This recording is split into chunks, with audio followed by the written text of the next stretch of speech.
Did Captain America just murder a rogue super soldier? I'm a huge fan of Marvel Comics, and this morning I watched episode 4 of the Falcon and Winter Soldier miniseries on Disney Plus. Absolutely blown away.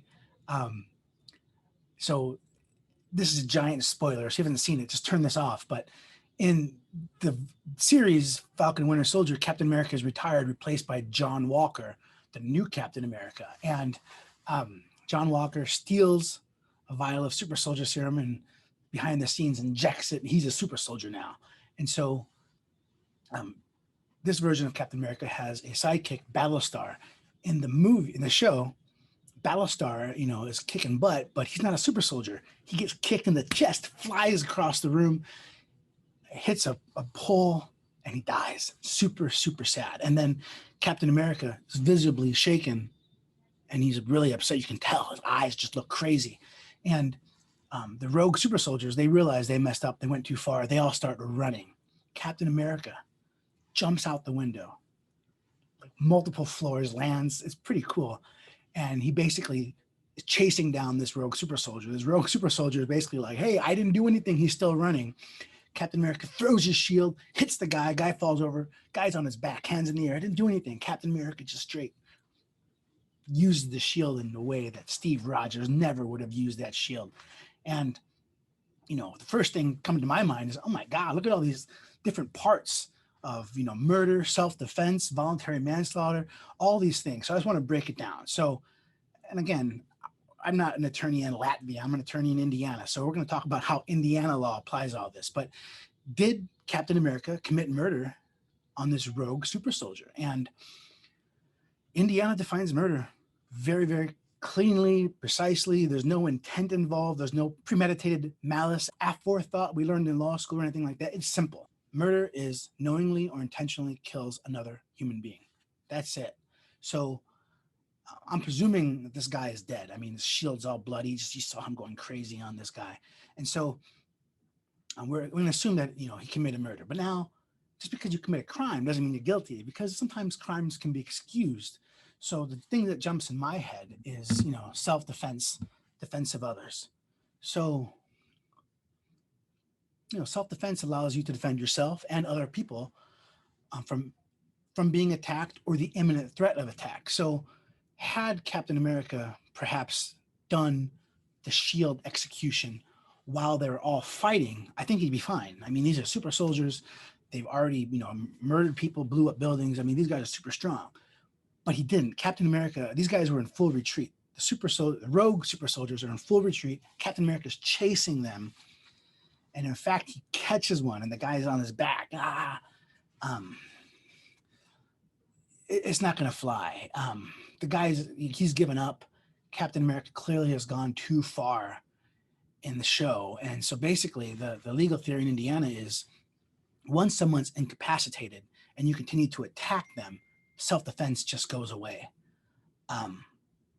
So in this particular case, I don't think self-defense is going to be a viable option for Captain America. There is an argument that Captain America is a law enforcement agent. Now, again, we're assuming that this happened in Indiana.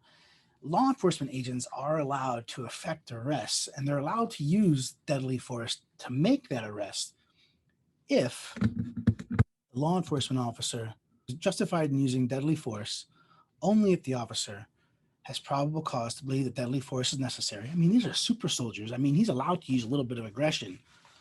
Now, the problem he's going to have is to effect an arrest of a person who the officer has probable cause to believe poses a threat of serious bodily injury to the officer or a third person. Well, the rogue super soldier probably presents some sort of threat if he continues to exist, but I'm pretty sure what the legislature means, how the courts are going to interpret that, is an immediate threat. Again, the rogue super soldier is on his back, his hands up. I didn't do it. He's surrendered. He got hit in the head with a shield. He's down on his back. I don't think that this statute's going to save Captain America, even if he was acting as a law enforcement officer, which it seems like he is. So is he guilty of murder? Well, maybe not. Indiana has something called voluntary homicide. And basically, voluntary homicide is still really serious, punishable between 10 and 30 years in jail. but it's a whole heck of a lot better than murder, which is punishable between 45 and 65 years in jail. So what is voluntary homicide? Voluntary homicide is basically it's murder with the presence of sudden heat. Sudden heat basically is you're under some sort of extreme emotional stress where you're not thinking clearly. So typically the examples are you walk in on a cheating spouse and you start beating up the guy and you go too far, or you're a victim of domestic violence and your husband comes at you and you just get triggered and you shoot him. Maybe he didn't have a gun, but you're just you're so used to getting beaten up. In this particular case, Captain America just saw his partner die on Battlestar's dead. That surely is, enough sudden heat to mess with his ability to think clearly. And so I think that that's going to be his best bet to get out of this murder charge. There's also one other defense that Captain America might be able to do. So in this particular Captain America, he took the super soldier serum sometime behind the scenes, and they didn't. The super soldier serum is new, developed for the series. Developed only 20 vials, and we don't really know how it affects people. So Indiana has a defense. It's available to all crimes. It's called involuntary intoxication. Basically, if you don't know how something is going to make you act, if it's going to make you intoxicated. So voluntary intoxication is the defense that a person who engaged in the prohibited conduct did so while he was intoxicated, only if the intoxication resulted from the introduction of a substance into his body without his consent. He took it willingly, so that's not available. But the second part, when he did not know the substance might cause intoxication.